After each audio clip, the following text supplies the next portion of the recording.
Hei, tästä tulee video takareisien ja sisäreisien venytyksestä. Elikkä levitetään jalat sen verran auki, kun tuntuu venytys. Yritetään saada selkä suoraksi. Jos ei onnistu, jos jää asento tän näköiseksi, otetaan koroke. Mulla ei ole käytössä tämän korkeampaa koroketta, mutta voi käyttää steppilautaa tai ihan vaikka penkkiä. Ja tästä lähdetään taivuttamaan suoralla selällä eteenpäin. Voi tehdä taas staattisia venytyksiä tai sitten pumppaavaa liikettä. Ja samaa voi tehdä vaan yhdelle jalalle, vuoron perään toiselle.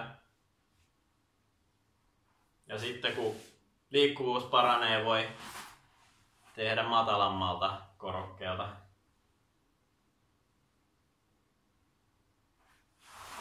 Samaa voi tehdä jalat yhdessä, jolloin tulee pelkästään takareisille.